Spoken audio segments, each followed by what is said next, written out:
Bueno, yo soy Fernando Galeano, de Steel Construcciones. Esto es una charla que obviamente está promocionando el CADVA 3 para todos los profesionales, y contamos acá con la estrella invitada, que es Guillermo Durán, presidente de Arquitectura de la Fundación Energizar, que va a ser de mediador, y todas las consultas que quieran hacer, todas las preguntas que quieran hacer todos los profesionales respecto del sistema, y la pueden hacer, y él la va a interpretar y me la vas a decir como para que podamos organizar una respuesta. Está fundada esta parte, esta es la segunda charla, porque ya fue la primera fue absolutamente técnica, quizás un poco aburrida, pero esta es un poco más anecdótica, porque estamos hablando de cómo hacer una obra, de las cosas que pueden pasar en la obra, de los tiempos, de cómo organizarlos. Así que le vamos a dar un poquito más de onda a todas estas cosas que van pasando dentro del desarrollo de una obra, en este caso de Flujar, ¿no? Podemos identificar 4 grandes rubros, que son las tareas preliminares, la logística, el montaje de obra y todo lo que tiene que ver con EIF y terminaciones de exteriores. Son como 4 rubros que le vamos a dar énfasis para poder entender, y son normalmente los que no están acostumbrados a manejar los profesionales. El sistema de steel framing, específicamente en lo que tiene que ver con hacer una obra, hay que tomar mucho más recaudos que una obra tradicional. En general, las obras tienen mucho in situ en las obras tradicionales. En el steel framing, en realidad, hay muchísima más organización, y eso hace que la construcción sea más rápida. Para que sea más rápida hay que organizar mejor, hay que desarrollar más documentación de obra, hay que evitar los cambios, que la persona, que el comitente, el cliente pueda ver su construcción terminada. En esto la tecnología juega un papel fundamental, donde podés ver cómo queda una obra desde adentro antes de terminarla, porque tolera muy pocas. Entonces, en ese marco, en general lo que hacemos dentro de lo que construimos y diseñamos en la ingeniería del sistema, es damos una mano para que todo salga absolutamente organizado y con tiempo, porque si no las obras quedan trabadas o en documentaciones, o quedan en la cinguería, no vino el cinguero y nadie sabe las medidas de la cinguería, o en este caso vamos a ver un poco de platea.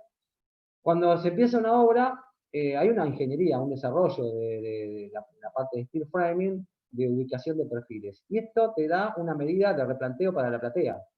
Durante la primera semana, cuando el que hace la ingeniería remite al estudio de arquitectura un plano de replanteo para establecer un límite en lo que tiene que ver con la construcción de la platea. Ese límite se establece con la estructura misma. O sea, el borde de replanteo de la platea coincide con la estructura. Ahora vamos a ver un poquito, acá se ven plateas, y esas plateas están diseñadas con esa documentación que se remite a través del departamento técnico, para que la platea coincida con la estructura. Lo que pasa en la realidad es lo que se ve acá, por ahí podemos verlo acá en este sector, que es, en este caso, por ejemplo, dejar un zócalo hundido, ¿sí? Que se puede ver por ahí en el dibujo también. Este zócalo hundido lo terminamos con una pieza cerámica, ¿sí? Pero bueno, también hay opciones de que eso puede estar completamente derecho y terminar en el terreno natural en forma recta. Lo que se hace generalmente se completa con material, siempre se lo hace del tamaño de la estructura, pero se completa con material y después se solapa para que o sea exactamente igual la parte de arriba con la parte de abajo y no tenga ningún quiebre. En esta unión general tenés el problema de que se pueda marcar, ¿sí? Esto también lo que te da es el cierre hidráulico. Este es el nivel interior. Este nivel interior está por encima de las veredas. Si las veredas tienen problemas, no tiene este cierre hidráulico que genera esta diferencia de altura, podés tener problemas de entrada de agua. Eso por un lado, ¿no? Y después tenemos todo lo que tiene que ver con la estética, ¿no? En general tratamos de que las plateas las hagan con reglas o con piezas totalmente rígidas, que le den una buena terminación, ¿sí? Así no quedan. Bueno, en general, seguramente todos los que hacen hormigón se acuerdan de las maderas que se van colocando, si durante el proceso de llenado estas maderas se van deformando y van volcando hormigón en las laterales. En general tratamos de que sean, cuando se hacen estas plateas, recomendamos que se hagan con reglas mecánicas. Entonces eso evita y le da buena terminación para después poder, inclusive usar la platea como plano de replanteo para volcar los paneles en la ubicación que marca la platea, ¿sí? El borde de la platea. Vamos a seguir pasando. Bueno, entre las tareas prioridades tenemos todo lo que son de gastos de panelización. Esto ya algo hemos visto en la charla anterior. Cómputos de materiales y demás cosas con tiempo. En general, las fábricas tardan un poco en entregar, así que hay que tener en cuenta eso. Los perfiles normalmente se compran cortados, eso evita trabajos en planta o en obra. Ahora vamos a ver también un poquito que hay varias maneras de armar el sistema. Se puede armar una planta, se puede armar in situ, hay varias opciones. Después está lo que tiene que ver con logística, ¿no? Acá hay que ver algunos temas que tienen que ver con, si bien los paneles son muy livianos, esto hace que ocupa bastante lugar. Entonces, tenemos que tratar de estimar cuántos metros cuadrados. En general, un camión, un semi, que tiene 14 metros de largo, puede transportar unos 150 metros cuadrados de paneles, más algunos materiales accesorios. 150 metros cuadrados de planta, ¿no? Son muchísimos paneles. Acá tenés varias limitantes, como es la altura. En la provincia de Buenos Aires, digo que a nivel nacional es 4,30 la altura máxima. El ancho de los camiones en general está entre 2,40 y 2,60. Así que cuando haces la ingeniería del sistema, tenés que contar ese pequeño detalle. No podés diseñar paneles de 3x3 porque después no lo vas a poder transportar, en el caso de que lo hagas en planta. Así que los paneles en general van a tener 2,80 m y van a sobresalir lo que la ley diga, creo que son 10 centímetros, en un chasis de 2,60 que se puede sobresalir 10 centímetros para cada lado. Esto es parte de la documentación. Si tenés una ventana grande, cuando se hace la ingeniería se desarrolla eso de tal manera que se hagan 3 paneles distintos. Pero siempre tienen que estar dentro de lo que se puede transportar. En el caso, obviamente, que tengas una planta de panelización. Esto en general todo el mundo lo sabe, es algo que hay que tomar en cuenta si uno es profesional y va a empezar a trabajar con steel framing y va a armar una planta de panelización propia, bueno, este es un punto que hay que tomar, el tema de la logística. En lo que tiene que ver con el peso, realmente no es mucho, pero sí el tamaño pasa a ser un tema importante. Después hay tema de equipamiento para optimizar. Bueno, acá tenemos varios ejemplos, cómo cargar, descargar. Esta es una planta que es la nuestra. El uso de grúas es algo habitual, en algunos casos, como por ejemplo, acá hay una obra que tiene una altura importante, y se llevaron paneles semiarmados, y se utilizaron grúas. Tema Malacate, tema Clark, autoelevadores, estas son cosas que son bastante usuales y que en la obra no se ven tanto. Algo más tecnológico, por ejemplo, tenemos acá, esto es un lector de código de barras, que nos permite, una impresora, ¿no? Y nos permite poder etiquetar los paneles. Esto, tema de etiquetar los paneles, no es un tema menor. Cuando vos tenés una planta y tenés 3, 4 obras en ejecución, el etiquetado de paneles es un tema relevante. Primero porque tenés que identificarlo. Normalmente nadie sabe, de los que arman, nadie sabe el panel para qué obra es. Ni siquiera saben el nombre, la ubicación de la obra.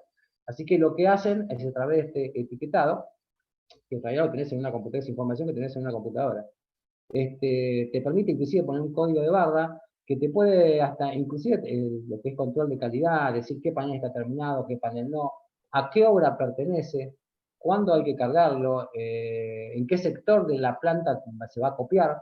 Es todo un tema que hay que tomarlo en cuenta cuando tenés un trabajo.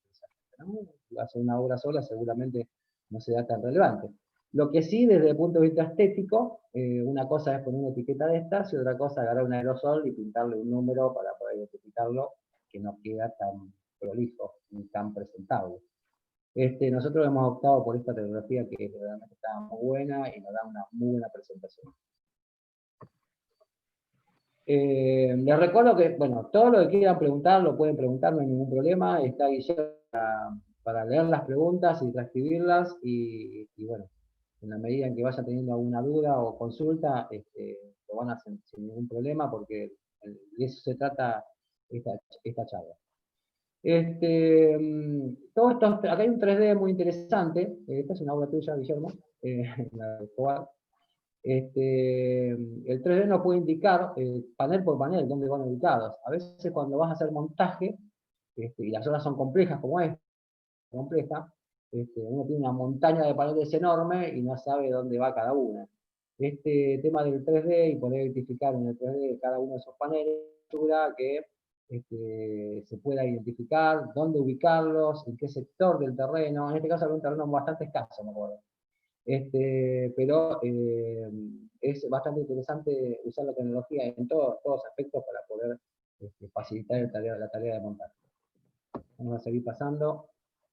Aprovecho ahí, Fernando, bueno, primero saludar a todos, buenas tardes, y también hacer un comentario que me parece que es una pregunta recurrente en Steel Frame para muchas personas, que tiene que ver con las preferencias de los techos, y por ahí, por las imágenes que vas pasando, qué oportunidades da el Steel Frame, más allá que obviamente hay mucha construcción de Steel Frame con techo inclinado, de chapa o de lo que fuese.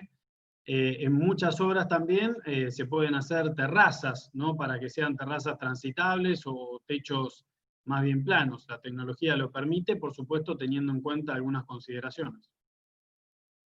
Claro, bueno, acá pues, justamente acá tenemos una obra que tiene realmente unos techos muy importantes. Así uno lo ve desde lejos y no parece nada, seguro que tiene 12 metros 30 cada uno de esos tirantes que son compensados, son tirantes importantes, y que se necesita un camión nada más que para llevar los tirantes, la parte del techo.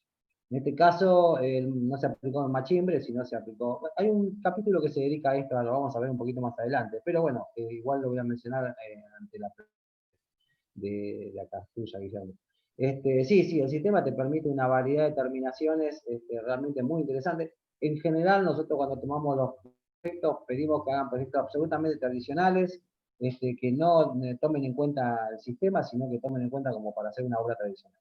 Y nosotros nos encargamos de transformar toda esa información en una documentación de ingeniería que esté representada por paneles que después se van a unir y van a conformar esta construcción. Así como se ve otra vez en el 3D, cada uno de esos paneles van armando ese rompecabezas que es la obra, ¿no? Esta es una obra que está en Olavarría, en una localidad que se llama Bellavista, un lugar realmente muy lindo, que hizo un estudio que se llama Ideas al Cubo en la localidad de Olavarría. Vamos a seguir pasando.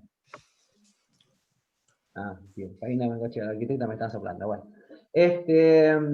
Bueno, una vez que pasamos, que tenemos organizado todo el tema de empezar con el montaje, bueno, hay algunos temas que tenemos que tomar en cuenta que tienen que ver cómo se anclaja, cómo se fija esos paneles a la losa.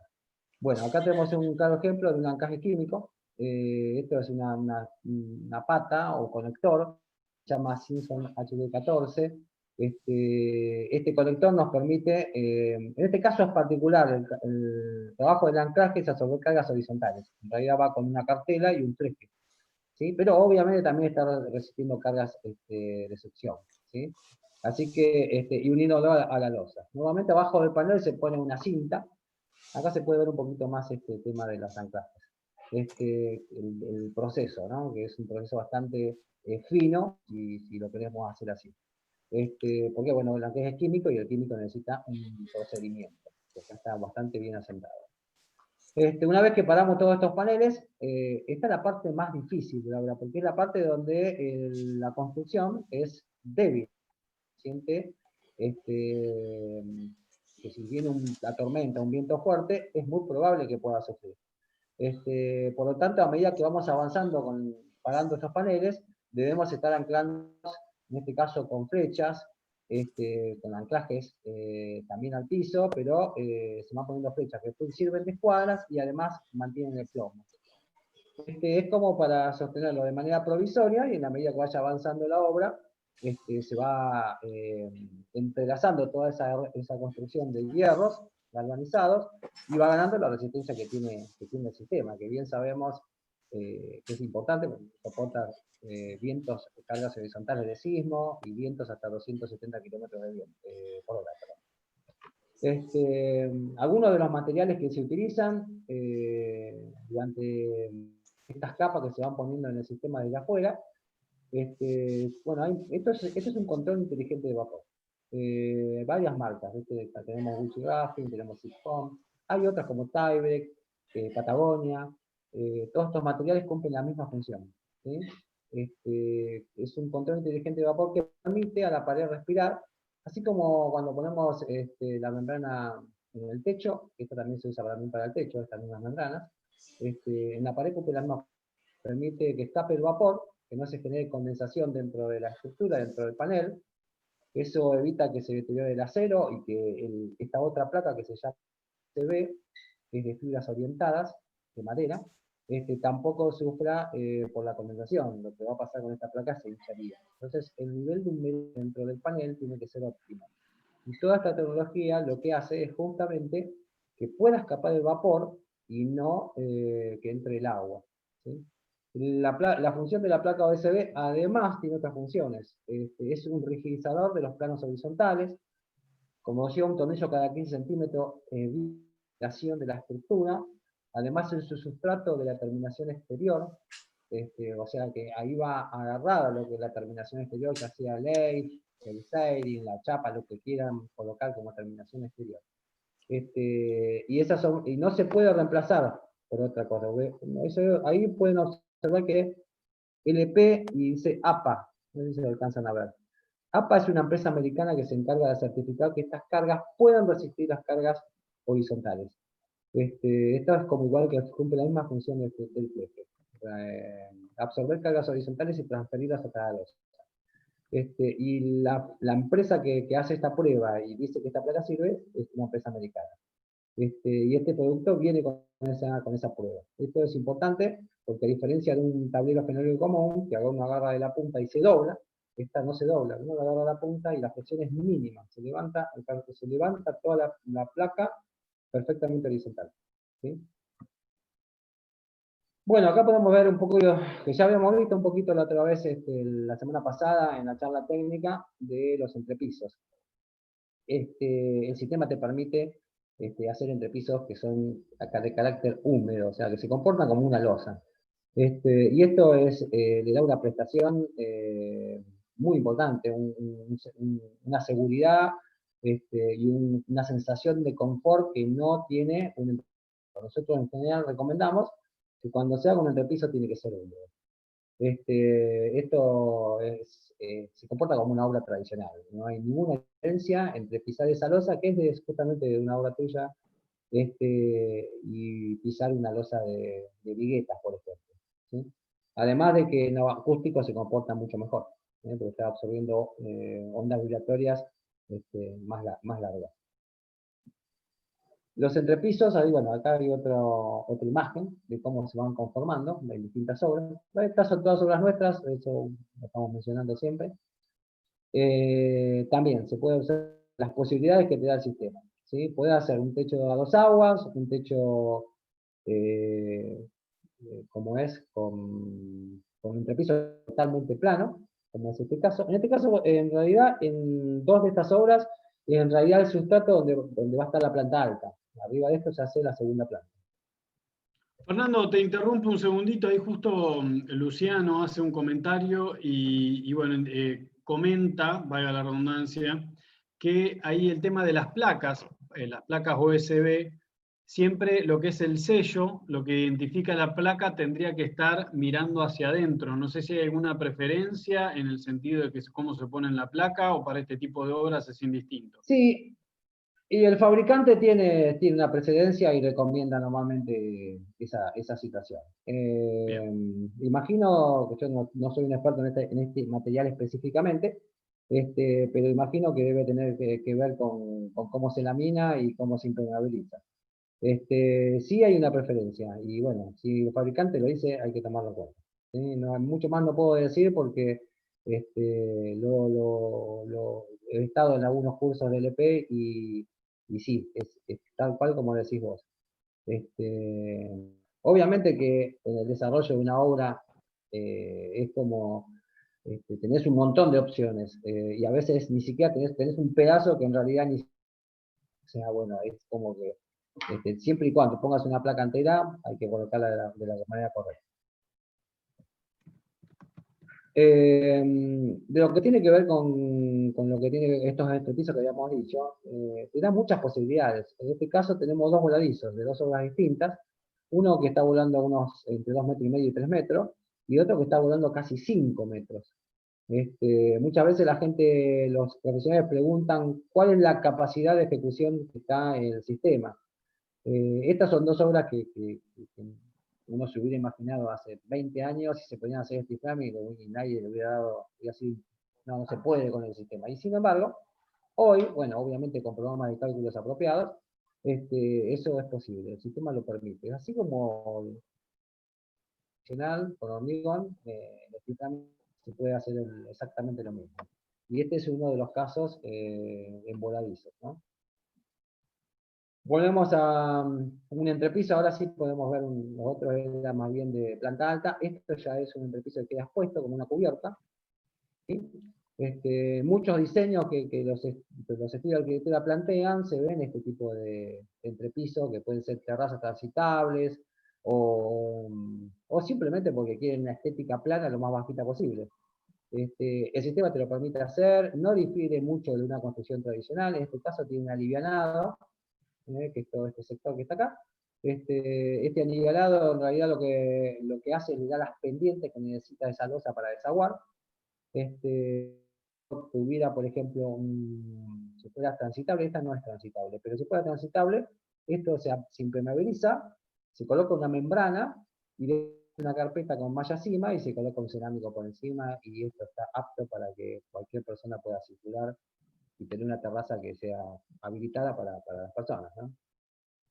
Entre todos estos otros techos, otras posibilidades de hacer cubiertas, esto ya es algo más tradicional, digamos, que uno lo ve más en televisión, ¿no? En las películas americanas. Estos techos, esto es una obra, están en el sur más que nada, esto está en Esquel, esta está en Epuyén, y estas dos están como en Santa Cruz. Bueno, son viviendas, en estos dos casos son viviendas sociales, y estas no, son a pedido. En estos dos casos son viviendas que se hicieron cientos de estas, todas iguales. Y en los otros dos casos se hicieron solamente una. Pero en ambos casos fue un diseño específico que tuvo el estudio de arquitectura, obviamente respetando la zona, porque en la zona te piden que utilicen materiales de ahí, de la zona, y la estética de la zona. Así que en general la estética te dice que tiene que tener madera, determinación, piedra, distintas terminaciones. En el caso del techo a dos aguas, esto tiene que ver más con la nieve, ¿no? Para que la nieve vaya corriendo por el techo sin generar una carga importante. ¿Sí? Acá tenemos otro caso. En este caso lo que podemos más bien apreciar es que de este lado, por ejemplo, este es un sistema de correas. Esto se ve mucho en los tinglados. ¿Sí? Finalmente es más o menos parecido, pero la disposición de los perfiles es distinta. En este otro caso tenemos un techo de madera que es en forma de cabrio. Los que habíamos visto anteriormente tenían una disposición como de cabreadas, ¿sí? Que son estructuras reticuladas una al lado de la otra. Esto tiene que ver más con una elección personal, un tema técnico, en el caso del cabrio es un tema estético, porque se ve desde abajo, desde adentro de la construcción. Pero básicamente lo importante es que podés hacer lo mismo que en una construcción tradicional. ¿Sí? Acá tenemos otra vez ejemplos de lo que hablamos de distintos tipos de techos. Este es justamente el que hablamos de Bella Vista, que tenía una antenna enorme de 12 metros y pico de largo. En este caso es una casa en La Plata, que inclusive fíjense acá que hay una cabreada, y la cabreada es reticulada, igual que después una cabreada de steel nada más que de madera. Esto hace que esta madera sea absolutamente compatible con el sistema, o sea que a través de grampas en una vía de repartición en este sector, o inclusive hasta podría tener la misma modularidad del resto de la construcción y unirse directamente a las almas de los perfiles verticales de la montaña. Después acá tenemos otra configuración a dos aguas, con escondido, con canaletas. También eso es factible, ahora que se usa mucho lo minimalista, lo moderno, donde no se ven ni las canaletas ni nada. Eso es perfectamente, se puede hacer con el sistema perfectamente. El resultado es el mismo que una obra tradicional. Acá tenemos otro caso, este es un hotel que está en Peverín, que se hizo en el 2013, para un estudio comitente es de acá de Buenos Aires, pero el estudio era de Villa Langostura, me parece que no, San Martín de los Andes, ahora me acuerdo. Y esto es Treverín, un lugar de mucha nieve, que en invierno se acumula una cantidad importante, así que todo se diseñó con esas pendientes y un techo absolutamente tradicional de madera. De adentro toda la vista, el comitente había pedido que se veía toda la vista, así que no difiere, desde el cielo raso hasta la cubierta de chapas y sillería, un techo de steel framing no difiere prácticamente de uno tradicional. Así que pueden diseñar libremente porque estos tipos de cubiertas no es muy distinto. Bueno, mira, mira. Después, también acá tenemos otros temas que tienen que ver con las instalaciones. En las instalaciones, bueno, hay que tomar algunas precauciones, sí, porque, bueno, como en la construcción tradicional, tampoco mucho más, pero sí como en la construcción. En la construcción tradicional uno hace una losa y después para poner piso radiante, como se ve en este caso, lo que hace es un contrapiso, lo que dice obviamente con las directivas de quién está instalando ese piso radiante, que son entre 6 y 9 centímetros de carpeta, depende si es eléctrico o agua. En el caso es agua, ¿sí? Es de la obra justamente de acá de Guillermo. ¿Vos, Guillermo, te habían pedido alguna recomendación la gente de los radiadores No, para con el contrapiso? no. Generalmente nosotros hacemos los espesores convencionales que oscilan en 8 centímetros, el espesor de la carpeta de cemento, del relleno de cemento. Por eso también, en cierta forma, era algo que ya lo teníamos que hacer. Al hacer un piso radiante, el espesor de cemento para que trabaje el piso radiante varía a veces de las condiciones climáticas, cuál es el espesor conveniente en relación a la masa térmica.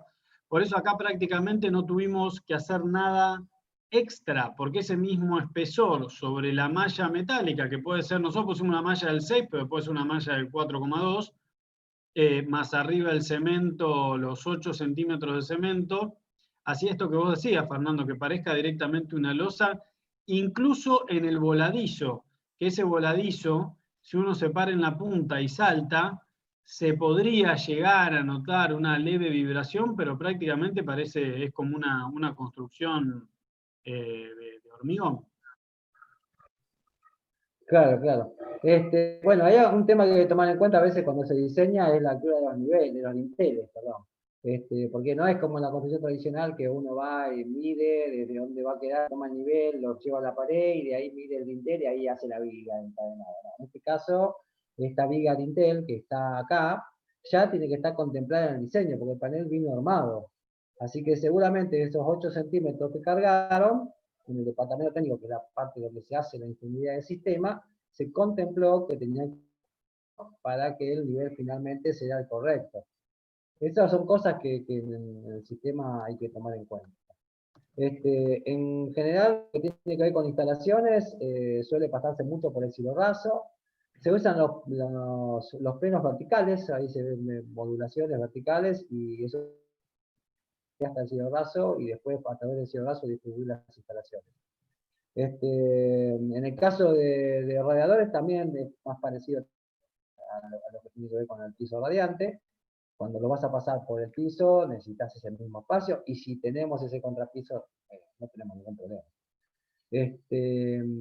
Vamos a seguir viendo. Acá hay un caso muy interesante que tiene que ver que el otro día no lo pudimos charlar mucho porque estábamos justo al final. El tema de las cajas de luz. Hay que tratar de que las cajas de luz no coincidan, porque eso genera normalmente puentes acústicos.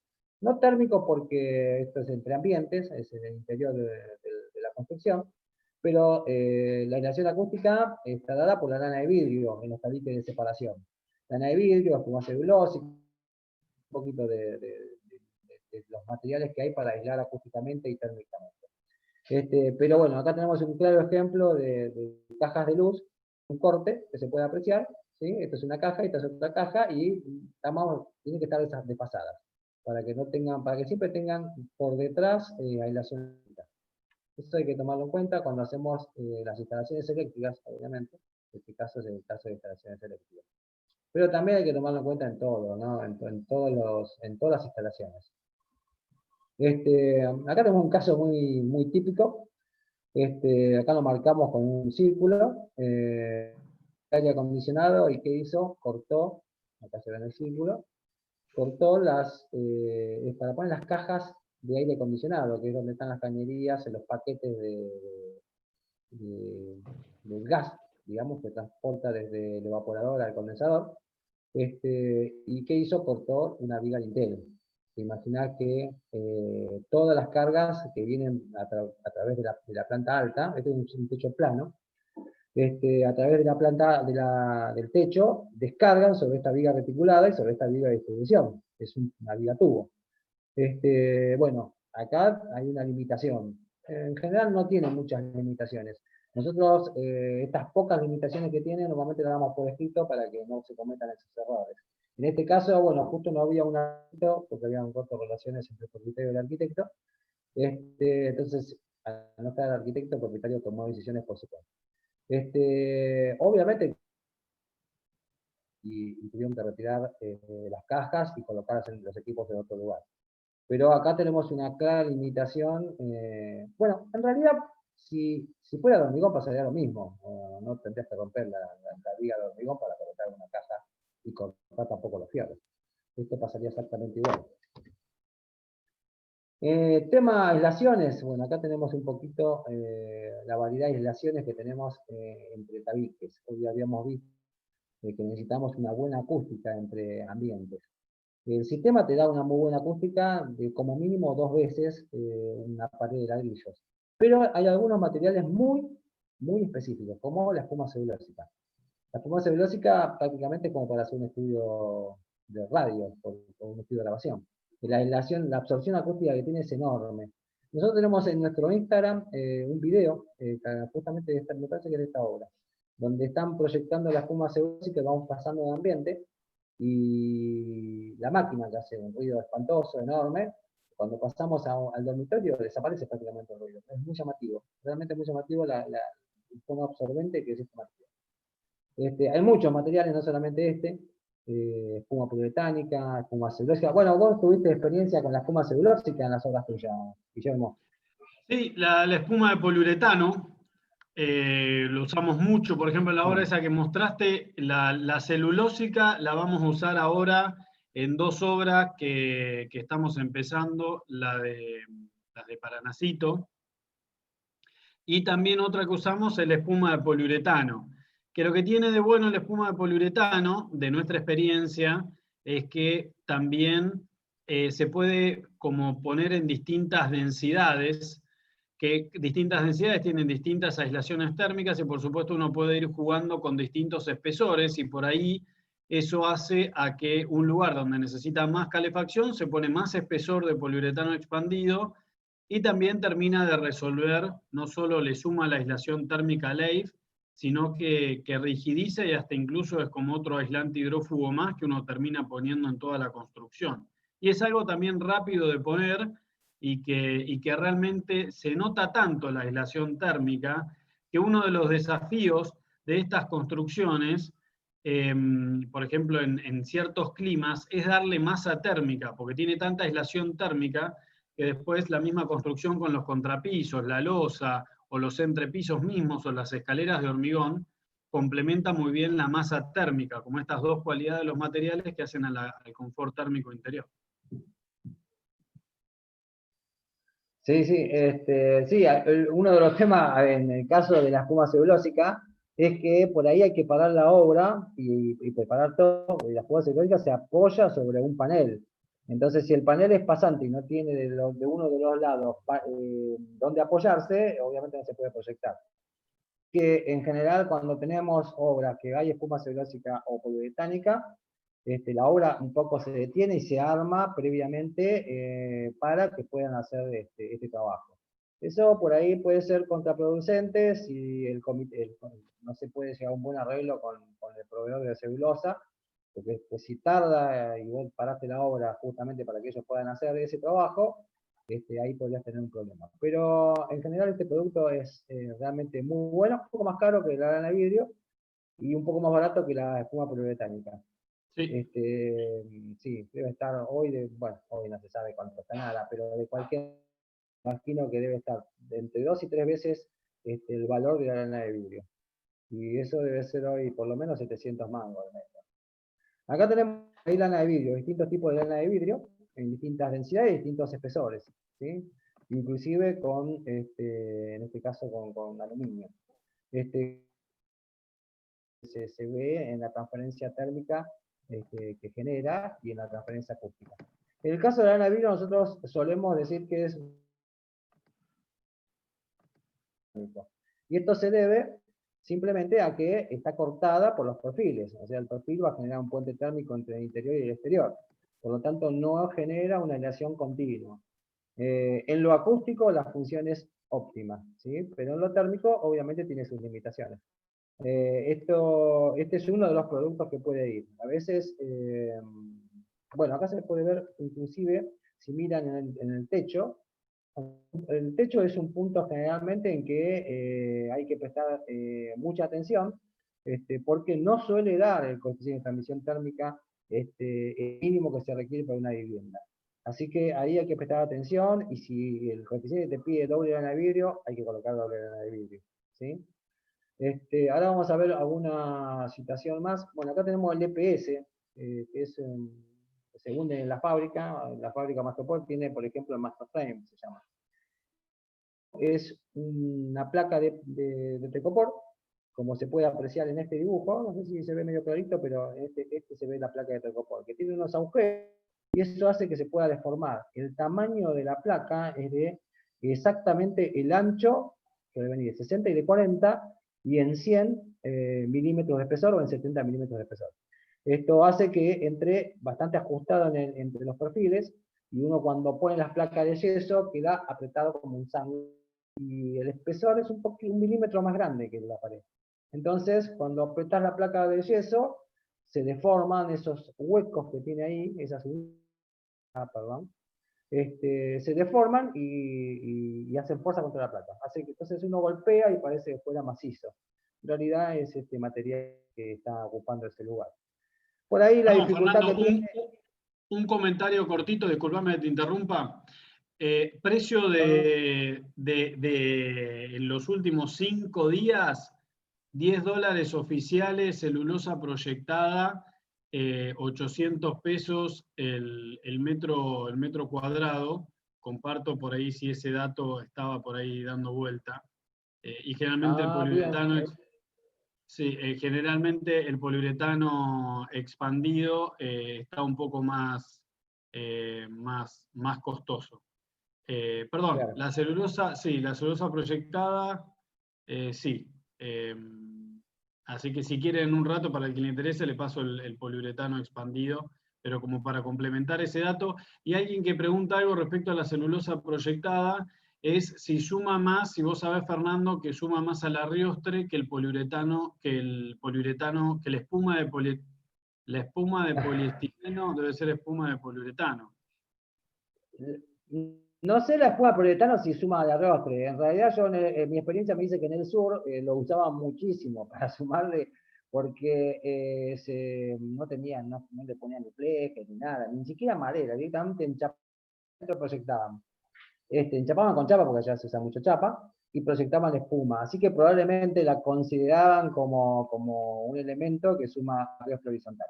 En el caso de la espuma celulósica, no suma nada, porque la espuma, si después miren el video, los invito a ir al Instagram y miren el video, ese fijo de instrucciones ARG, y se ve que acá nuestro profesional que trabaja con nosotros, Facundo, toca la espuma, y es muy blanda, es algo muy blandito, y si uno lo agarra así, arranca un pedazo de la espuma de celulósica. No tiene ningún tipo de esfuerzo, no genera ningún tipo de absorción de carga mecánica, así que no, cero arrastre. Así que bueno, eso Bien, y ahí yo perdón. No, simplemente compartí también que hay videos de eso. Yo había visto en el YouTube de Steel Construcciones, ahí compartí también el link en el chat. Bueno, buenísimo. El gran problema que tiene, volviendo al tema del EPS, es la logística. En esta obra particular, que es una obra de 360 metros más o menos, nos llevó un camión. Tuvimos que pagar un flete completo nada más que para traer el EPS. Y cuando vino el EPS no lo pudimos acopiar adentro porque no entraba a esta casa grande, miren lo que son los ambientes. No entraba dentro de la casa. Entonces tuvimos que hacer una montaña de EPS en el fondo de la construcción, tenía mucho terreno. Y bueno, obviamente quedó a inclemencia del tiempo, eso no lo puede agarrar mucho el sol, mucho tiempo, y imagínense si lo agarra un viento lo que puede llegar a pasar, así que hay que tener mucho cuidado con ese tema. Tema logístico del EPS es bastante importante tomar en cuenta. En el caso, dijimos, de la espuma celulósica, el problema es unos días hasta que hagan toda la proyección, y además tenés parte de la obra en función de ello. Eso obviamente también hay que tomarlo en cuenta. Ahora vamos a ver, bueno, una vez que tenés, ¿qué pasa con las terminaciones internas, ¿no? Una vez que vos tenés las instalaciones hechas y tenés la lana vidrio justamente colocadas, bueno, acá en la lana vidrio hay que tomar en cuenta que solamente podés colocar la lana de vidrio donde vas a emplacar. O sea, no cometan el error que yo cometí una vez, que es poner toda la lana de vidrio en la casa porque la lleva a agarrar un viento, hace un desastre. La lana de vidrio no tiene resistencia tampoco a cargas mecánicas. Entonces, ha pasado alguna vez que hemos puesto toda la lana de vidrio y el otro día lo agarró un viento fuerte allá en el sur y arrancó toda la lana de vidrio y dejó todo en un rincón. A los valores que vale hoy, no es muy recomendable que les pase. Así que en realidad lo que hacen es poner en una sola pared, ponen el nylon, ojo que en los perímetros, en las paredes perimetrales, acá se ven en esta foto que está acá abajo, que ven un nylon colocado. Las paredes perimetrales, en las terminaciones internas del drywall, en el steel framing, van con un nylon, y este nylon es importantísimo porque es la que evita, dijimos que teníamos que conservar la cantidad de humedad estanca dentro del panel, que evita que la humedad ambiente de las personas, de las duchas, de las ollas, de lo que sea, vaya a parar al panel, o pase a través del panel, ¿sí? Si te imaginas un día con mucha humedad, esto se mojaría todo porque condensaría dentro del panel siempre, ¿sí? Nylon cumple una función importantísima, y yo he visto decenas y decenas de obras que no tienen el nylon puesto colocado debajo de la placa de yeso. Y eso es un tema importante a tomar en cuenta, ¿sí? Lo que tiene que ver con las internas, bueno, tenés muchas cosas a tomar en cuenta, pero es básicamente como si raso de yeso, no tiene muchos secretos. En las exteriores tenés que tomar en cuenta, necesitas goteros siempre, lo más generoso posible. No son muy generosos en esta foto, porque el agua normalmente cuando sopla tira la gota para arriba y puede mojar esos hilorrazos. Y después patologías en el largo plazo. Y otra cosa, Fernando, que ahí se ve, me parece que es el tema de la placa verde, que se veía en la foto anterior, para lo que es cielo raso exterior. ¿Cuándo usar la esta obra placa ya verde tiene y varios cuándo no? años. Claro, esta obra tiene varios años, en esa época solo había placa verde, que era recién salido. Era la única que podíamos optar para el exterior, pero ahora también hay placas más recientemente, últimamente han salido placas para exterior. Nosotros en nuestros casos hemos optado por no poner cintas en el exterior, sino que se ponen cintas tramadas. Las cintas tramadas no sufren por la humedad. Y la cinta y la masilla que se pone normalmente se mezcla con cemento blanco, con cualquier cemento que haga que la humedad sea más resistente a la humedad. Si no, tenés que usar masilla para exterior, que hay masilla para exterior ahora en el mercado. En este caso, no, esta es una obra de hace bastante tiempo. Pero ahora hay muchos productos que hay que tener, que son justamente para poder hacer estas terminaciones en el exterior. Otra opción también puede ser hacerlo todo con base coat, o sea, hacer la misma terminación que con una placa exterior, pero darle la terminación de base coat, y después, si lo querés más liso, podés diluirlo. Pero bueno, ahí también, mirá, tenés Aqua Panel, tenés Diamant, las placas Diamant, tenés placas para exterior en varias marcas.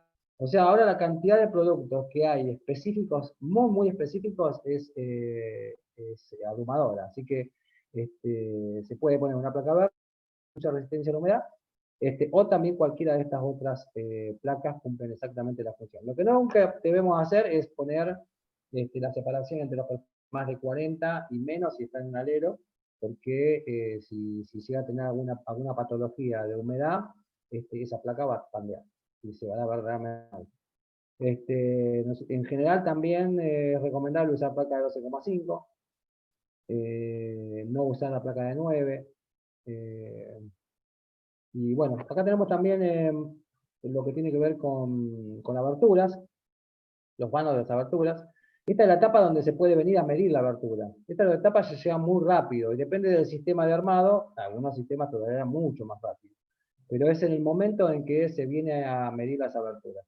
Hay que tomar en cuenta que Ahí, todavía Fernando, discúlpame si te estoy interrumpiendo, pero justo acá el arquitecto Dualde hacía un comentario que respecto de cómo era el tema del puente térmico, y por lo que veo en las imágenes, ahí estás usando el EIF como por la parte de afuera, como solución exterior, que por ahí el EIF también lo haces girar en el espesor de la pared, como para que después se enganche la abertura, ¿verdad? Claro, exactamente. Ahí tenemos, esto da la vuelta alrededor de la abertura, y tiene que ver más bien con los cierres hidráulicos, más que inclusive que en los puentes térmicos, ¿eh? Porque en realidad vos colocás una abertura, y si la abertura es aluminio y no tiene por dentro espuma celulósica, vos tenés un puente térmico inevitable en la abertura. Pero en el caso de la terminación, yo he visto algunas obras que ponen la abertura y después emplacan. Y obviamente entre la abertura y la placa queda un hueco, que siempre va a trabajar, y cuando entre agua es probable que pase al panel. En realidad lo que hay que hacer es tal cual lo que está hecho acá. Viene todo el sistema de EIF, pega la vuelta, ¿sí? Y cuando se coloca la avanza sobre el sistema EIF por encima, ¿sí? Bueno, ahora voy a explicar algo del vano, pero quiero decir, envuelve al sistema EIF y después recién podés, inclusive hasta se puede hacer texturado antes de colocar la abertura. Lo que iba a decir yo que cuando van a medir las aberturas, todavía faltan las instalaciones y todavía falta hacer todo el emplacado interno de Durlock, de placas de yeso, perdón, ¿sí? Las marcas que quieran, Naus, Durlock, pero quiero decir, falta todo eso. Eso tiene un proceso que más o menos son entre una y otra cosa, son 2 meses. Así que en general las fábricas de abertura vienen a medir en este momento la obra, y después que pasan las instalaciones y se hace todo el emplacado interno, recién ahí pueden colocar las aberturas. Por lo tanto, tienen 2 meses o más de 2 meses de acuerdo al tamaño de la obra. Para fabricarlas, traerlas, acopiarlas y colocarlas. Y es probable que tengan que esperar inclusive porque estará el bolero trabajando y todavía no la pueden colocar. Algunos temas que no se toman en cuenta mucho cuando mandan documentación es que es el lugar de si la abertura tiene contramarco, ¿sí? Necesitamos el espacio, bueno, acá no se puede apreciar, pero suponete que tenés una pared que viene paralela acá y termina justo en el borde. El contramarco ocupa un espacio inevitable, y cuando hacen los dibujos en general nadie le da lugar a la pequeña pared o mucheta que tiene que haber para poder que el contramarco tenga lugar donde colocarse. Este es uno de los que tomar en cuenta también para cuando se hacen, como en realidad se hace igual que en una obra tradicional. En la obra tradicional a veces son muy esquemáticos, y en el steel framing, que es muy a medida, no es que el albañil después se tiene que acordar de hacer una mochetita, que ya viene de planta, ¿sí? Así que en general cuando vemos que no tiene lugar para los contramarcos, se pregunta, ¿van contramarcos? Y se hacen todos los ajustes de todas las aberturas para que entren los contramarcos. Esta es la manera correcta de hacerlo, ¿sí? Vamos a seguir porque si no se nos va. Después tenemos, bueno, terminaciones exteriores. Hablamos mucho de lo interior, vamos a hablar un poco de lo que tiene que ver con el sistema EIF. El sistema EIF, bueno, ahí está la traducción en inglés, es en inglés porque en general es como se hace en el mundo. Tiene varias particularidades. Primero, que es absolutamente estanco, ¿sí? Segundo, que es absolutamente una frazada térmica, o sea, una frazada continua que no se interrumpe por nada, y le da una aislación continua a toda la construcción. Después, además viene con unas arandelas que se llaman Pegua, que es todo Pegua. Bueno, Pegua es una marca en realidad. Son unas arandelas que tienen un inductor de puente térmico, una cámara de aire, donde se coloca el tornillo, y eso hace que no tenga ningún contacto con el reboque exterior. Así que, vamos a ver si tenemos, acá las tenemos, mirá, justamente. Acá vemos un poquito todas las capas que tiene el sistema, ¿no? Y ahí se ven las arandelas. Esas arandelas cumplen esa función de romper el puente térmico entre el tornillo puede pegar, de hecho, contra el acero. Ahí se ve un tornillo que seguramente está entrando dentro del acero. Lo hueco en el medio. Por lo tanto, puede generar algún puente térmico. Está esta arandela, que en el medio tiene un ruptor de puente térmico, ¿sí? Después se coloca una malla. La malla le da continuidad al reboque exterior. Mucha gente pregunta, no, bueno, pero la placa cementicia cumple. La placa cementicia no tiene ni esta arandela, ni tampoco, muchas veces tampoco tiene la malla. A veces cuando le hacen el LEIF con determinación exterior no tiene la malla. La diferencia entre el LEIF y cualquier otro sistema de terminación exterior es que además tiene un EPS, que si dilata la estructura de acero, no transfiere esa carga al reboque, porque la va absorbiendo el EPS. Entonces jamás se raja, no es algo absolutamente rígido. Así que puede moverse libremente y dilatar libremente toda la estructura y nunca la va a transferir al reboque exterior. Y obviamente nunca se raja. Y si a eso le sumamos además todo el tema de la ruptura de puentes térmicos, es el sistema ideal para hacer una construcción. Después, si le querés poner ladrillo a la vista, piedra, ya tenemos justamente una arandela. Arandela, a ver si se alcanza. De plástico. Sí, son de plástico. Pero ahí pueden ver que tiene un huequito donde va el tornillo. Y eso es lo que le genera una cámara de aire. Vienen algunas hasta con tapita inclusive, ¿sí? Para que no le entre el reboque. Esto no solamente sujeta al EPS, sino que cumple la función esa más importante, que es romper el puente térmico. Esto obviamente hace que toda la aislación exterior sea absolutamente continua, ¿sí? Así que función térmica, función de romper puente térmico, función de generar un fuelle entre la terminación exterior y la estructura. O sea, tiene bastantes funciones, y además de ser absolutamente hermética, perdón. Después, si querés hacer terminaciones exteriores, con texturado, con piedra, con siding, con chapa, yo recomiendo que sea algo absolutamente estético, ¿sí? Cada una de las tienen patologías que no tiene el sistema I, ¿sí?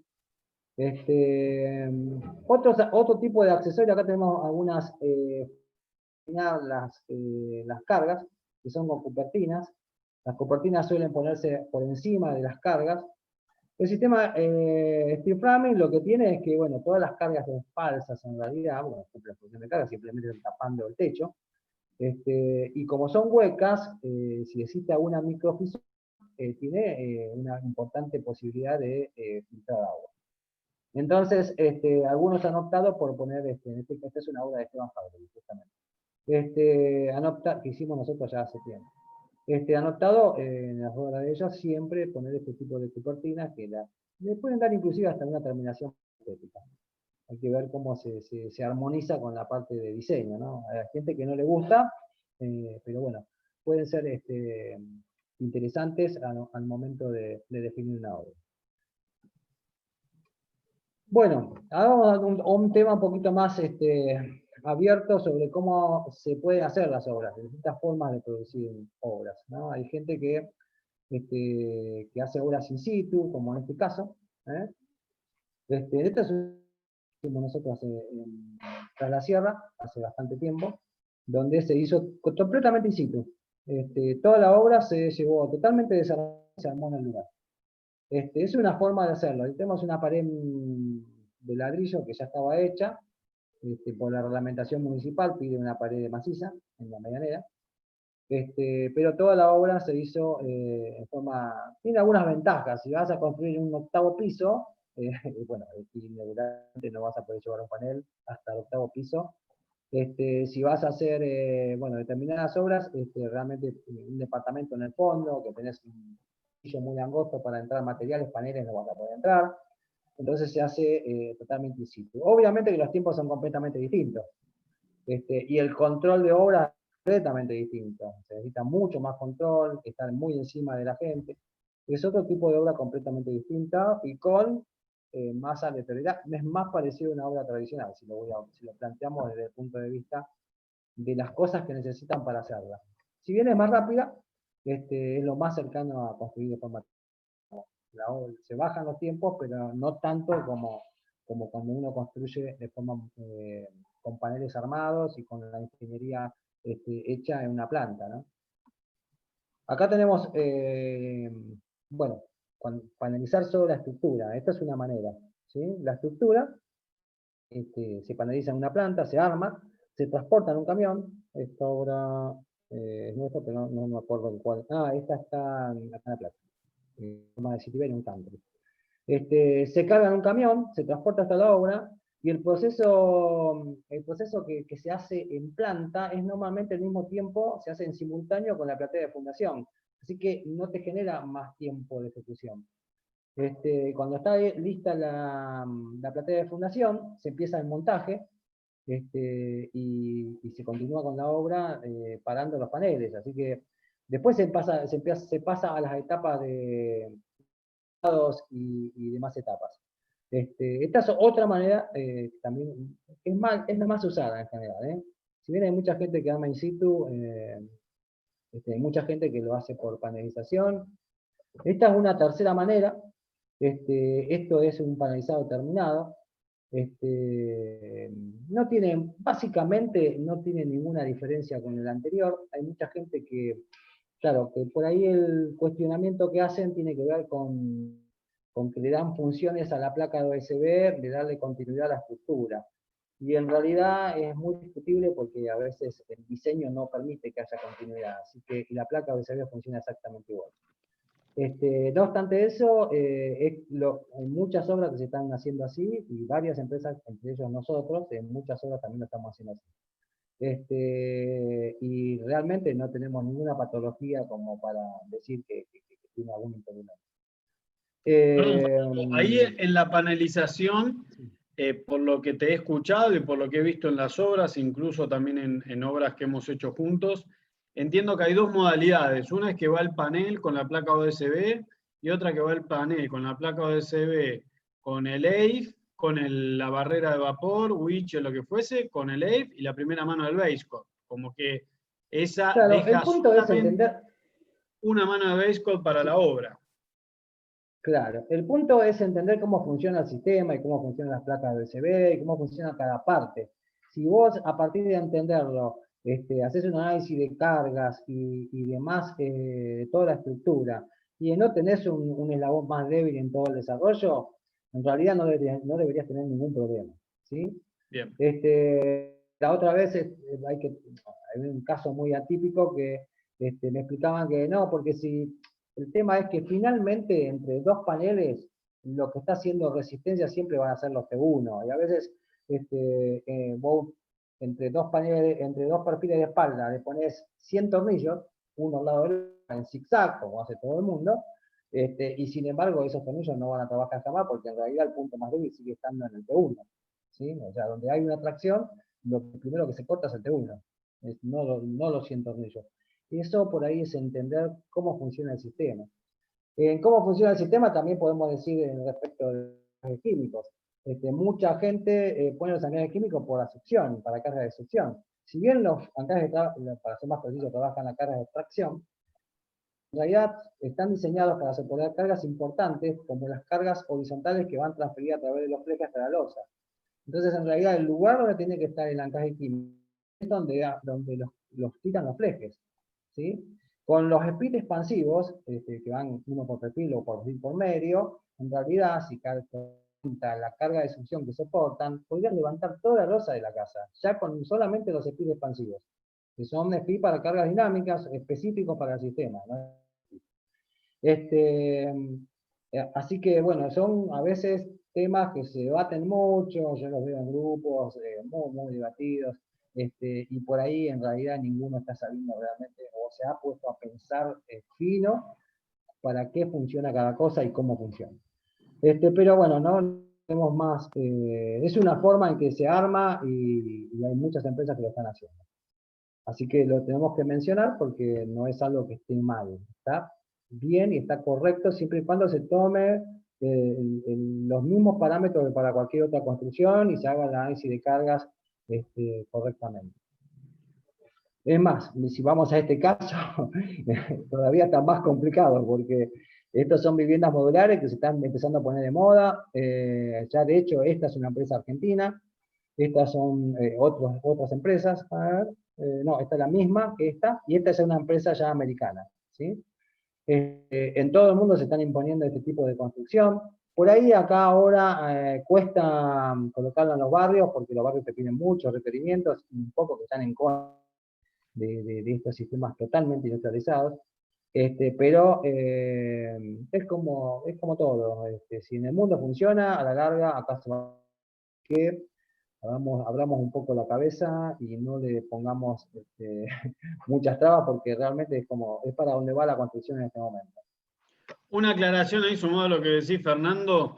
Hace unos 10 días nos pasó en un barrio ahí en San Vicente, un barrio cerrado, que al principio el agente del barrio tenía cierta resistencia a una casa que íbamos a hacer de steel frame, y bueno, terminamos yendo al barrio para hablar con el intendente del barrio, y por ahí se presentaba una resistencia, pero porque por ahí puntualmente la gente de este barrio confundió un poco el steel frame con las casas prefabricadas. Una confusión que por ahí nosotros los que estamos acá podríamos diferenciar con facilidad, pero para esta persona que tenía que habilitar el sistema constructivo, a nuestra sorpresa tenía esa confusión. Pero bueno, fuimos, Fernando contó bien cómo era el sistema, nos juntamos ahí, le ofrecimos que venga a obras que ya hicimos, y le terminó encantando el sistema y le pareció bueno, y le demostramos que es bueno y que no. Y es como, son esos pequeños resabios que quedan todavía de resistencia cultural, y que a mí me ha pasado, ahora no, pero hace 5 años que en ciertos countries no quieran que se hagan casas de steel frame, y estaba en el reglamento que no se podía hacer. Me ha pasado a mí, porque no me han dejado hacer. Sí, sí, aparte desde que está la ley nueva, en realidad tenés toda la ventaja jurídica como para poder defender la postura, poder establecer un recurso de amparo y te tienen que dejar hacer la casa. Porque es un sistema, está considerado un sistema tradicional. Así que si alguno después quiere la ley, nosotros la tenemos digital para que puedan verla o presentarla a los barrios que quieran presentarlo, no hay ningún problema, me mandan un correo a Steel Construcciones, que está en la página, y yo les facilito la información. Bueno, vamos al tema que a todo el mundo le gusta y quieren saber. Plazos, secuencias y costos. Fundamentalmente costos. La gente quiere saber cuánto vale el sistema. Y hoy para saber costos. Vamos con los plazos. Acá hay un cuadro que hicimos más o menos con las semanas de trabajo para una obra de 100, 120 metros. Es una obra relativamente mediana, chica, digamos, ¿no? No es una obra grande, ¿no? Pero bueno, podemos ver un poquito cómo se van manejando los plazos. En este caso me voy a poner los anteojos porque no veo, ahí está. Entre la primera y segunda semana tenemos la parte de documentación, que es la que se hace en el departamento técnico de nuestra empresa, ¿no?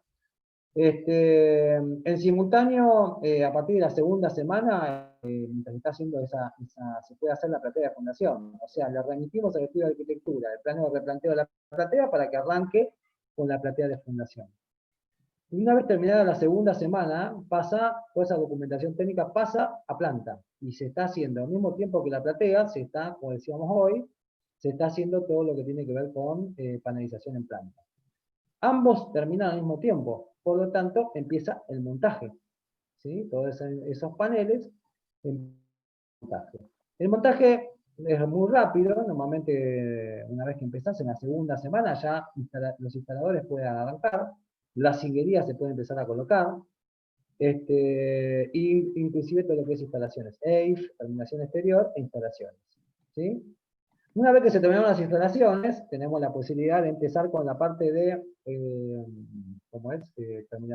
la terminación interior, que es la parte de drywall, es decir, lo que tiene que ver con emplacados internos.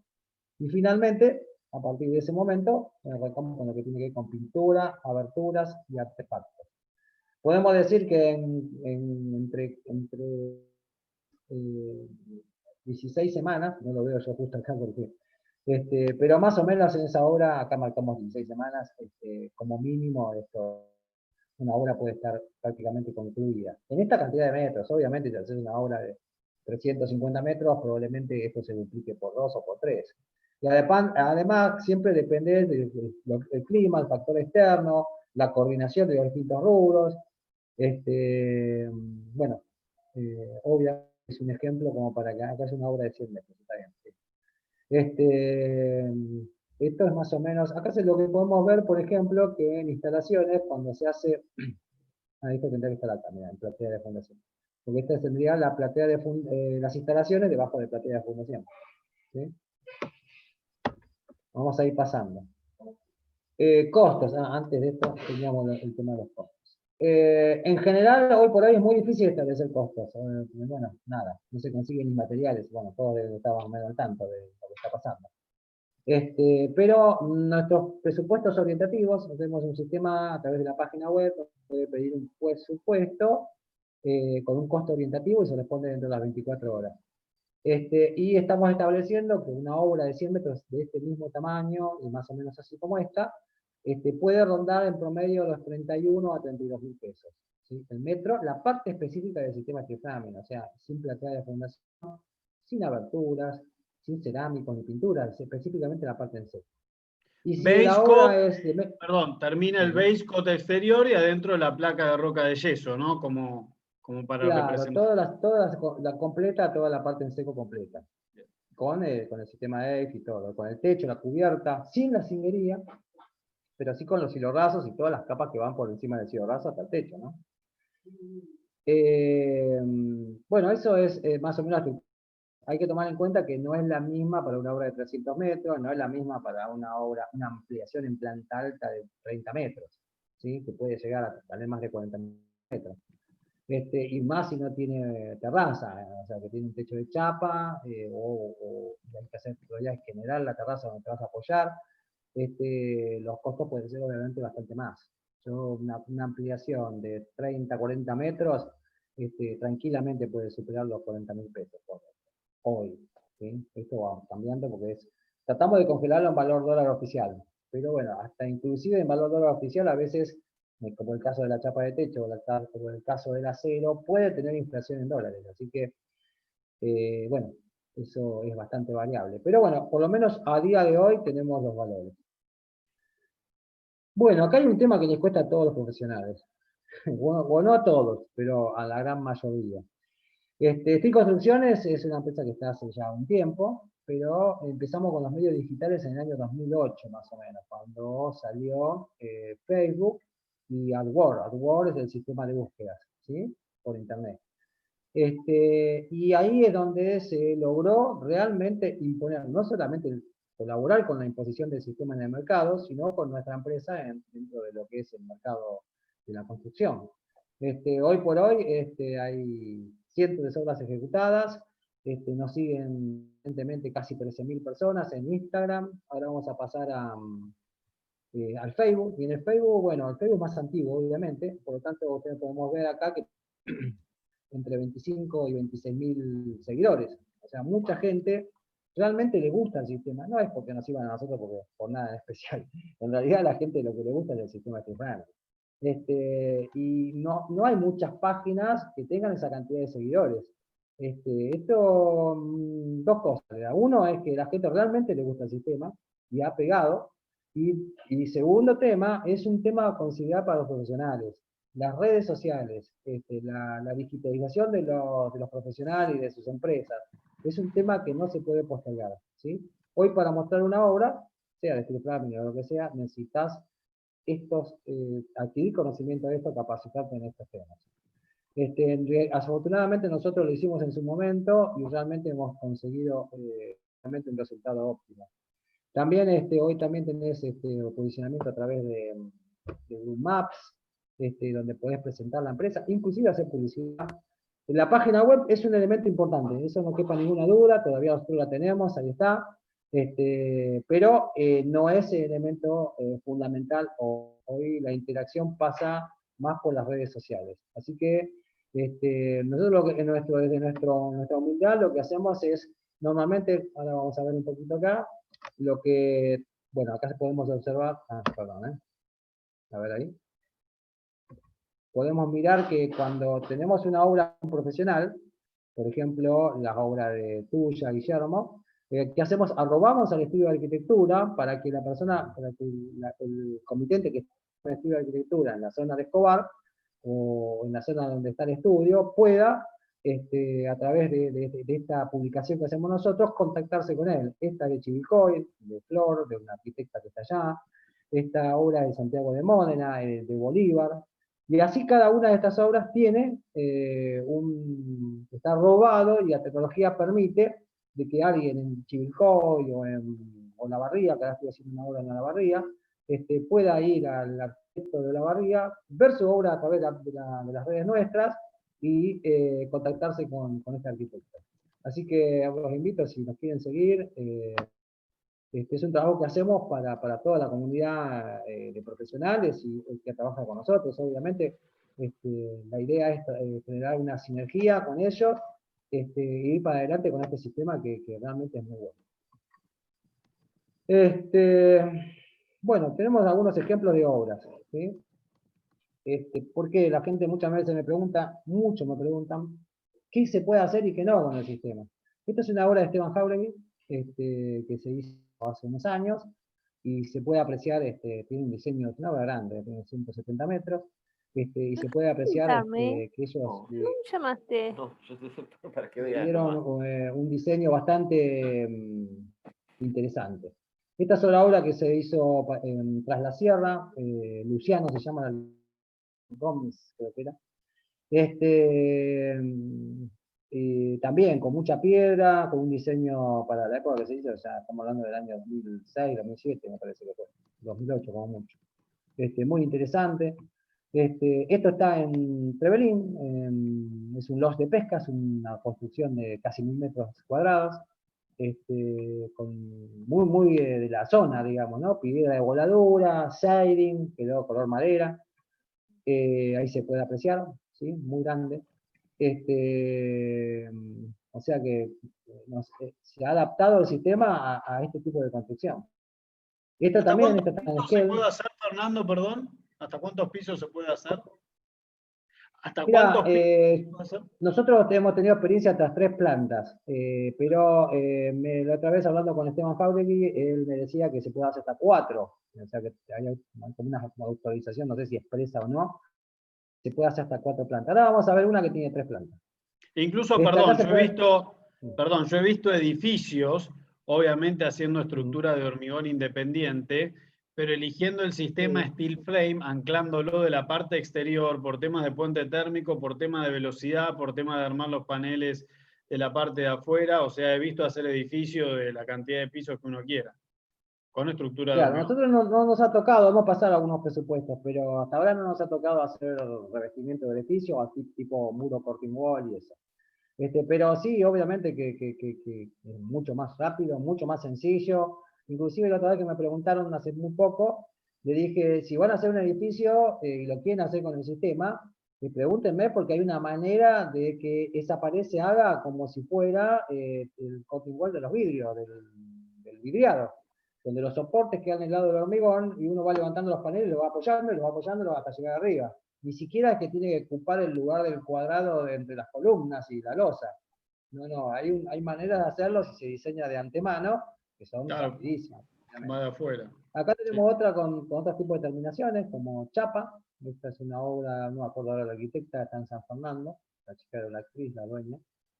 Bueno, esta es la obra de Garfunkel, que este es un canil de perros, que tiene aire acondicionado y un diseño fabuloso, pero es un canil de perros. Pero el diseño que tiene, la verdad que es muy llamativo, ¿sí? Y es exactamente igual al render que nos dieron cuando empezamos. Un muro corten de hierro, ese oxidado, que ahora en algún tiempo estuvo muy de moda, no sé si tanto. Esto es algo más tradicional, acá tenemos una obra que tiene pizarra, ¿sí? Una especie de curva en el, no me acuerdo, u otra más minimalista, que esta es una ampliación en planta alta, ¿sí? Esta es la que habíamos visto hoy, que un poco más avanzada, ¿sí? Donde se ve mucha madera, mucho siding, parte de techos emboladizos, con aleros, todo de madera. Esto es una obra en Chivilcoy, también muy moderna, muy linda, la verdad que la arquitecta de la provincia le salió muy bien, nos gusta mucho, la foto la mandó ella. Realmente una doble altura espectacular, con un entrepiso en el medio. Esto es Bolívar, esto es fabuloso porque esto era una construcción que estaban demoliendo, decidieron reconstruir una parte de la hostería y después en el sector del frente sumarle 2 niveles, por este sector, sumarle 2 niveles en la parte del contrafrente, y en la parte de atrás tiene 3 niveles, con lo cual pudieron hacer un complejo habitacional importante, ¿sí? Como se puede apreciar en esta foto. Inclusive le dieron las terminaciones, que ahora lo vamos a ver, es una cosa realmente fabulosa, obviamente mérito del estudio de arquitectura y del propietario, Santiago de Mónaco es el estudio, el arquitecto. Y es un emblema en la zona de Bolívar, está en una cuadra de la municipalidad, de la Plaza Central. Cuando le preguntamos al dueño, un tal señor Gallo, le dijo que le gustaba la trascendencia, o sea, lo hacía por una cuestión de trascendencia. Bueno, es un inversor, obviamente, y lo hace. Esta es otra posibilidad, está en un barrio, ¿sí? Que parece absolutamente de hormigón, sin embargo es todo hecho en el sistema. Bueno, esto ya lo vimos, como el voladizo se me olvida también absolutamente minimalista, la obra de Guillermo también, con esos mismos aleros y voladizos, acá también, con esta parte de la misma, bueno. Un comentario esto, que por ahí bueno, puede ser es, interesante, bueno, podemos dar más allá que los micrófonos están apagados, pero una especie de aplauso a Fernando por la presentación, por transmitirnos todos estos conceptos. Un comentario, Fernando, que me parece interesante, por ahí del lado, más allá que esta charla es abierta a distintas personas, pero bueno, es muy probable que haya muchos arquitectos, por lo que vamos viendo. Así que un comentario que me parece interesante, como arquitecto, cuando uno hace una casa de steel frame, todos sabemos la psicología del cliente. Hablo de una casa porque por ahí es la tipología de edilicia más reconocida para todos, pero cualquier tipo de edificio, conocemos bien la psicología del cliente. Y hay algo que se da en una casa de steel frame, que el cliente se sorprende cuando se hace el montaje de la casa, la velocidad con la que se levanta la casa.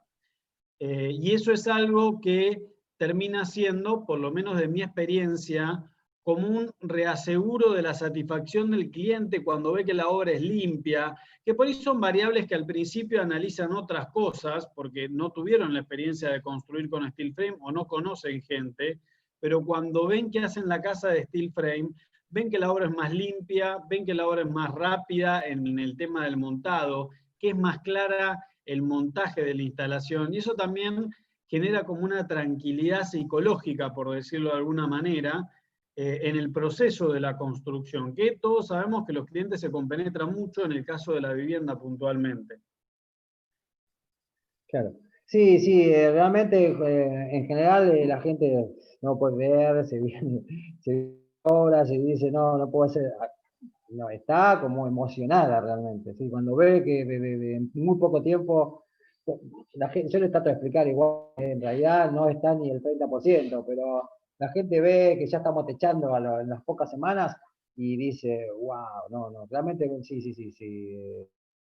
Y por lo menos, a ver, si vos tenés una obra que va a estar más de un año y la relación se va desgastando inevitablemente, no hay manera de que eso sea otra cosa.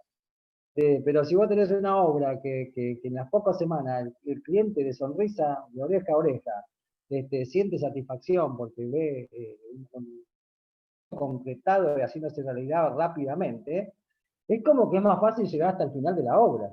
¿Sí?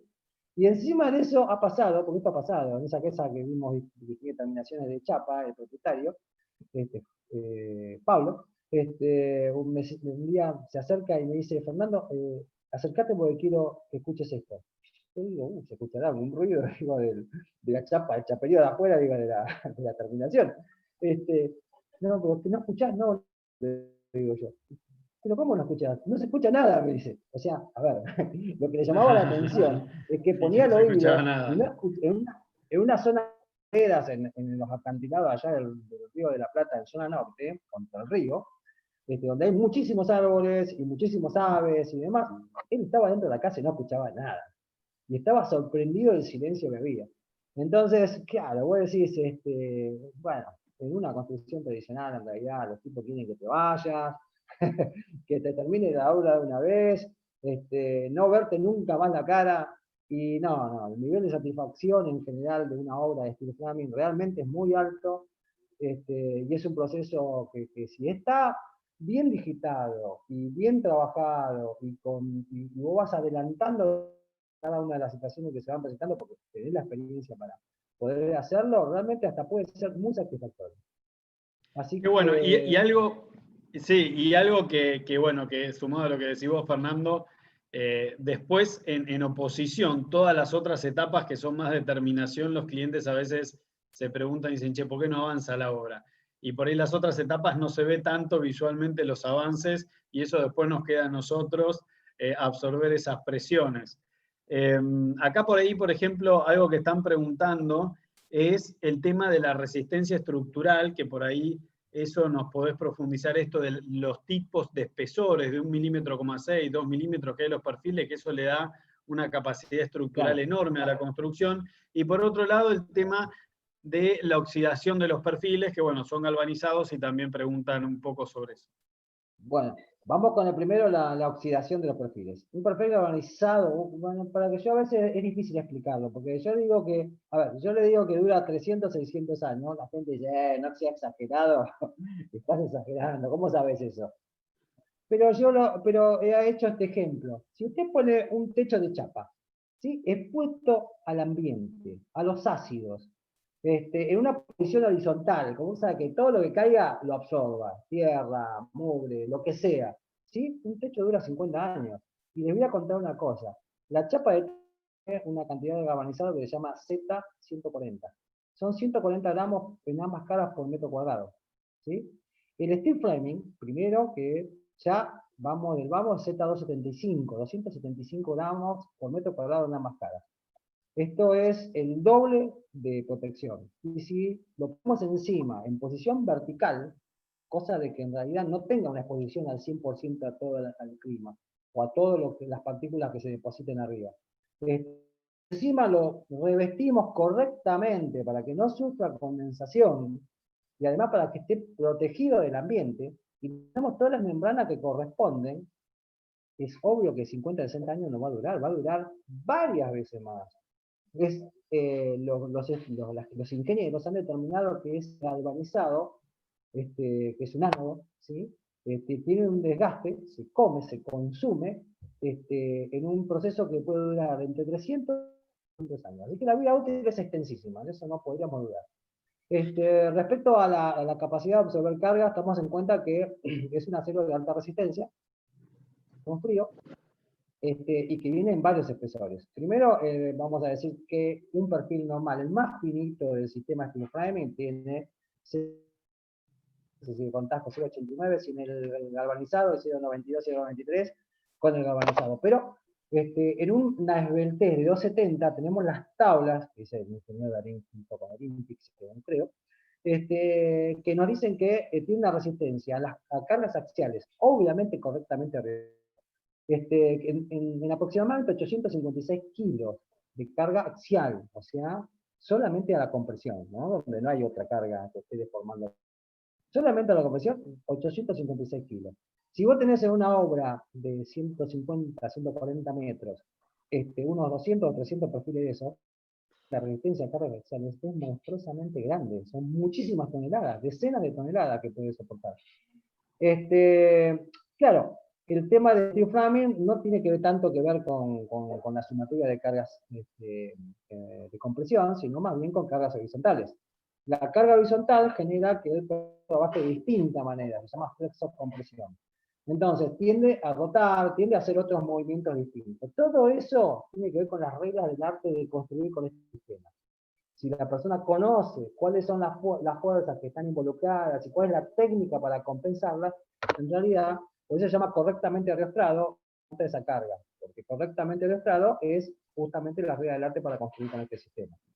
Pensemos que 0,9 dijimos, ahora viene, después viene 1,6, otro calibre, después viene 2 milímetros, después tenemos estos perfiles que son de 100, pero también vienen de 150, y ya para entrepisos vienen de 200, 250 y hasta 300 milímetros de altura. Son perfiles importantes, o sea, las resistencias, uno va y verifica en una tabla, son en algunos casos altísimas. ¿Sí? Se pueden hacer luces enormes. Ahí se puede apreciar esta obra que estamos viendo, donde dice gracias ahora en la exposición, son distancias de 8, 9, 10 metros, y en este caso especial arriba tenía una losa encima. O sea, la resistencia es enorme. Que se queden tranquilos porque obviamente que no se le puede dar una obra de Steel a cualquier persona, pero quiero decir, si está en buenas manos, el sistema es muy, muy noble y realmente te va a dar enorme satisfacción. Un comentario, Fernando. Controlando a la... Sí, perdón, te interrumpí. No. Un comentario vinculado a lo que es la durabilidad de los perfiles. A nosotros nos ha pasado que en edificios en donde se certifican LEED, que es un sistema de certificación norteamericano, o DGNB, que es un sistema de certificación alemán de edificios sustentables, te premian en una construcción si tiene ciertos materiales que incluso en un futuro, si esa construcción se llega a desarmar, podría llegar a tener alguna otra utilidad. Por supuesto, esto es una visión más holística de la construcción, más a futuro, que por ahí en otros países se considera más. Pero desde ese punto de vista, la reciclabilidad de los perfiles es una tendencia que en algunos países se pone como valor arriba de la mesa para poder decidir un sistema. Y hay algunos, en algunas cuestiones puntuales, se premian a este tipo de sistemas. Claro, bueno, el steel framing tiene la particularidad de que es hipotecable y, digamos, lo que se recupera son los perfiles, básicamente. Mucho más de eso no puede recuperar. Y justamente por eso son hipotecables. Pero sí, los perfiles en realidad, si vos los demolés una obra y lo limpiás, en realidad lo podés usar eternamente en muchísimas obras. Nosotros tenemos el caso, bueno, empezamos el año 2003 a trabajar. Y en algún momento teníamos recortes de perfiles que iban de un depósito a otro hasta que como ahora. Y estamos hablando de 17 años dando vuelta a pedazos de perfil que todavía estaban utilizables porque estaban impecables. Y estaban afuera tirados, acopiados obviamente, pero expuestos a la intemperie. Realmente la vida útil es muy interesante. Iba a decir algo que tiene que ver con la función del arquitecto. En general, el arquitecto diseña cuando empieza a diseñar artísticamente y es un artista. Pero después se encuentra en la realidad de que tiene que andar llevándole bolsas de cemento al albañil, controlando que no la dejen afuera para que se le moje. Le faltan clavos y tiene que ir a buscarlos porque hace de fletero ahora también. Y recién cuando tiene más o menos resuelto todo, hasta acá, que no quiere saber nada con nadie, recién ahí le da dotes artísticos a la obra, cuando el tipo ya no quiere que se vaya. En el caso de steel framing, todo lo que tiene que ver con la obra está absolutamente resuelta, en un periodo de tiempo que no es mucho más de entre 1 y 2, a veces 3 meses, en una obra de 100 metros, y puede dedicarse a la parte específica del artista, digamos, porque inmediatamente con un cliente satisfecho, en poco tiene la construcción montada y empieza a elegir cerámicos al poquito tiempo, elegir la estética de su vivienda. Realmente una experiencia que es satisfactoria, de gran satisfacción. ¿Sí? Fernando, Y una cosa... Fernando, te puedo pedir, quiero hacer un comentario. Agradecerte por la invitación a participar. Hoy hablamos por teléfono al mediodía. Y respecto de los galvanizados que estabas comentando y los perfiles, yo fui director ejecutivo de las obras de cataratas, de todas las pasarelas de cataratas. Hicimos 7 kilómetros de pasarelas y están hechas todas en galvanizado, con las barandas en madera de pino de pecón para que la gente no tome temperatura cuando las agarra, y expuestas a altas condiciones climáticas muy difíciles, y sin embargo, bueno, se hizo todo un montaje, digamos, dentro de la selva, in situ, con posicionamiento satelital de cada una de las piezas que se hicieron en el Tigre, en una fábrica acá, y se llevaron a Misiones, y allá las montamos, hicimos todo el montaje en obra, y realmente el comportamiento ya llevan 23 años montadas y están excelentes, son modulares, con lo cual, digamos, las sucesivas inundaciones que ha tenido las cataratas han cortado algún tramo, pero no han roto, digamos, todo el sistema, y sobre todo las bases, que eran las que más afectaban bajo el agua y todo esto, ¿no? Una experiencia muy linda y muy interesante que la quería compartir, porque si bien no es steel framing, está hecho todo en acero y está hecho todo, digamos, con mallas y con pendientes para discapacitados y con un montón digamos, interesante como experiencia profesional, y bueno, y el resultado respecto de los perfiles es excelente, ¿no? Nada, bueno, era un comentario. Bueno, muy buen comentario, Gustavo, porque si hay un lugar en donde las estructuras están sometidas a la humedad, al movimiento de gente, incluso por ahí al mismo movimiento de la pasarela, por distintas cuestiones, es ahí. Así que excelente caso. Sí. Bueno, Bueno. algo por ahí sumado a esto que veníamos hablando, que me parece interesante, por lo menos comparto desde mi experiencia, que hay algo de la logística. Nosotros los arquitectos, sumado a lo que veníamos hablando, lo que es la logística de las obras es algo importante para poder destinarle tiempo a la cantidad de variedad de cuestiones que hace una obra de arquitectura. Nosotros sabemos bien que una obra de arquitectura tiene parte de cosas artísticas, tiene una dimensión financiera, dimensión económica, soluciones técnicas, cuestiones psicológicas del cliente, cuestiones funcionales, manejamos recursos humanos, cuestiones administrativas de la municipalidad. El hecho de hacer una obra arquitectónica es muy amplio, la cantidad de aspectos que nosotros tenemos que resolver al liderar una obra.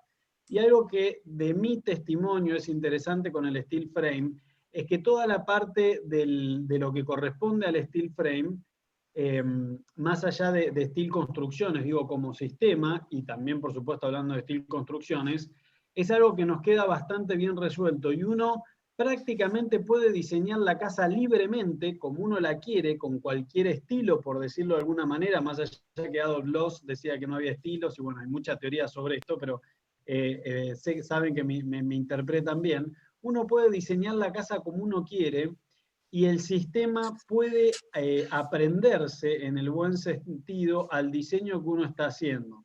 Algo importante también, acá está hablando Fernando, pero con todo respeto me gustaría mencionar también a Yamila y a Facundo y al equipo técnico que acompaña a Fernando, porque en la etapa de diseño es importante hablar con todo el equipo, porque son gente que con sinceridad entienden lo importante que es que el cliente, digamos, que el espíritu del proyecto, que puede ser parte de autoría del arquitecto, parte de autoría del cliente, que ese espíritu se trate de mantener. Y hay muy buena voluntad como para tratar de llevar al máximo a que esa idea se mantenga fiel y que incluso se mejore tratando de analizar todas las alternativas. Fernando tiene mucha experiencia no solo en steel frame, sino en otros sistemas constructivos, y en ese sentido, lo digo de verdad, resuelve muchas cosas en la cantidad de abanico de cuestiones que nosotros tenemos que intentar resolver en una obra, y sobre todo transmitirle tranquilidad y paz al cliente.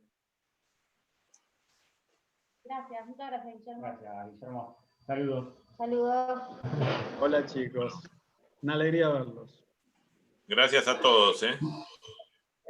Bueno, gracias al Carva 3, a Guillermo. Acuérdense que Guillermo está en los cursos de sustentabilidad.